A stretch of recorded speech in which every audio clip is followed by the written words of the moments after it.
Now, since exploding onto the folk scene back in 2008, our next guests have achieved platinum status in Ireland and once again are hitting the road with another nationwide tour.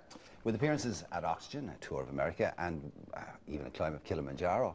Find out about that under their belts already this year. What's next for the lads? Well, Brian, Darren, Finbar and Martin join us now to fill us in. And just in case you don't know who they are, that's Darren Holman, that's Brian Dunphy, that's Finbar Clancy, and that is Martin Fury. Right. Good morning, lads. You're missing an honorary member this morning, aren't you? Sorry? You're missing an honorary member this morning. We are. Little Adam. Yeah. Tell us about Adam, because the whole nation would have been introduced to him and fell in love with him on the Late Late. Big time, yeah. Well, Adam O'Sullivan is a little fella from Abbeyfeale in County Limerick.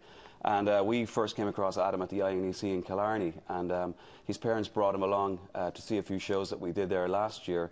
And we just saw this little guy in front of the stage dancing and singing and cheering, you know, and everybody in the audience always paid attention to him. So that was sort of it for that, you know. But this year we got a letter into the office saying that Adam wasn't feeling too well and he had been having some medical issues, you know, and he would like to come along to maybe, you know, visit a sound check that we were doing in the INEC during the summer. So we said we'd go one better. We'd bring him to the sound check, but we'd also try and get him on stage to sing with us. And literally history was made that night because Adam got on at the end of the show, sang Whiskey in the Jar, and literally got a 10-minute standing ovation. Did you rehearse with him? We didn't really. Adam has it naturally. You know, he's an 8-year-old kid that just has amazing musical ability and amazing ability to just connect and converse with people of any age, you know. He's a real gem, you know, and it's a credit to his parents that he is the way he is. But he's a superstar right now, Mark. You know, he's only 8 years of age. Absolutely unbelievable. Well, the current single is Whiskey in the Jar, which features Adam. Now, you actually, in fairness, we wanted the lads to do that this morning. They said, we're not doing it unless we have Adam with us. And unfortunately, Adam can't be with us this morning. Right, so I want to say to you, you know, you all served your dues. I mean, obviously, you come from the lineage, you've got the family history and all the rest of it, but you all served your dues and various other things like that. And as a band, you came out of the traps 150 miles an hour. You literally went straight to headline status, and which is lovely, and very few people manage to do that and sustain it. So my question is what next? Where do you go next, or how do you evolve it and take it to the next level? Or has that plan, are you just having such a good time you haven't even thought about that yet? I think we're absolutely having a ball. I mean, this is our third Irish tour here now, and it's just selling out everywhere. It's unbelievable that these songs that have been around for years are going back now to a new generation. Every time we look out there are young people from 4 years of age up, and Adam has got involved, and it's just been unbelievable. I think the thing for us is to keep these songs rich, keep them pure, keep them honest, and give them to a new generation. But at the same time, we're hoping in the future, probably I'd say sometime next year, we're going to start putting some original material in, because we're starting to write now as well. I was going to say that, because I mean, apart from you know, being the science of folk dynasties. You're also rock and roll kids. You were born and raised, but you were born and raised on that music. It must I mean, it certainly informs your performance. I mean, you've kind of brought a rock and roll theatricality to the whole folk thing. Now, maybe your parents and grandparents were doing it long before it even became coined.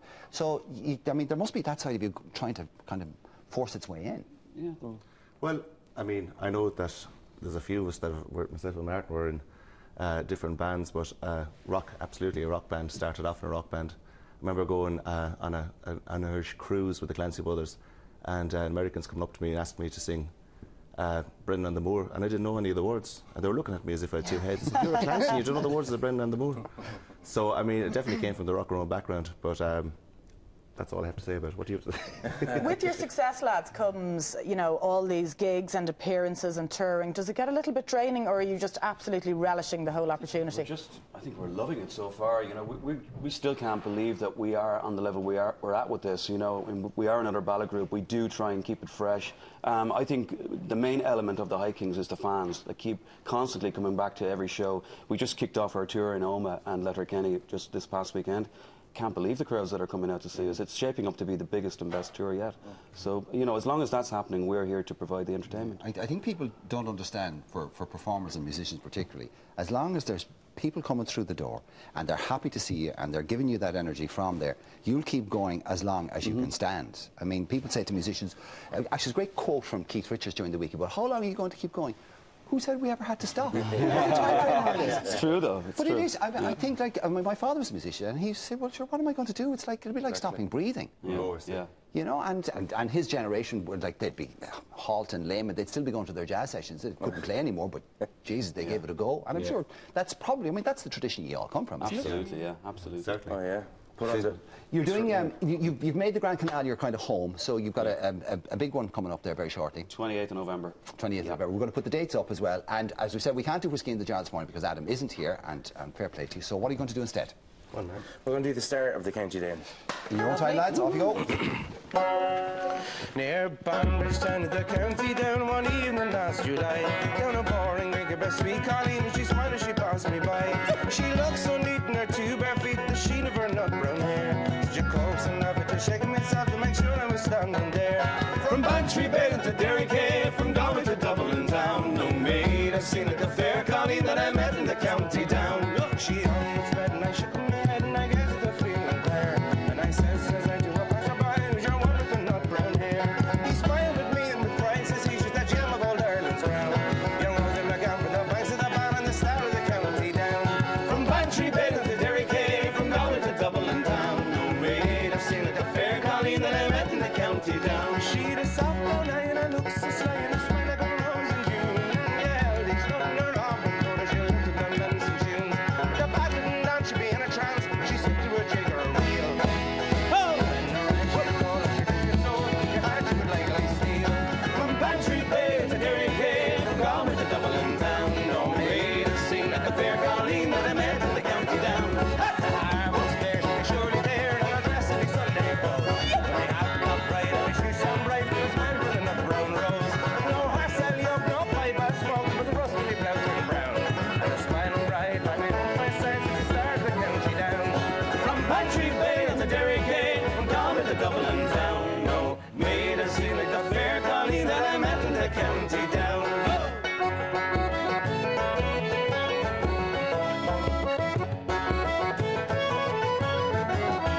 She'd a soft brown eye that looked so sly and a smile like a rose in June. And you held each nothing to her off her throat as she looked at the men some tunes. At the part didn't dance me in a trance, she slipped through a jig or rail. When her eyes she rolled as she left her soul, and her heart she would likely steal. From Bantry Bay to Derry Cave, from Galway to Dublin town, no maid I've seen like the fair Colleen that I met in the County Down. Near Bantry's down in the County Down one evening last July. Down a boring green gave a sweet Colleen and she smiled as she passed me by. She looked so neat in her two bare feet and the sheen of her nut brown hair. Such a coaxing effort to shake myself to make sure I was standing there. From Bantry Bay to Derry Cave, Galway to Dublin town, no maid I've seen like the fair Colleen that I met in the County Down.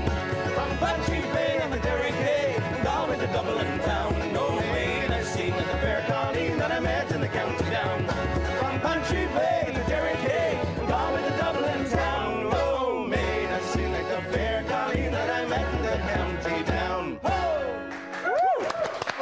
Where's my pillow?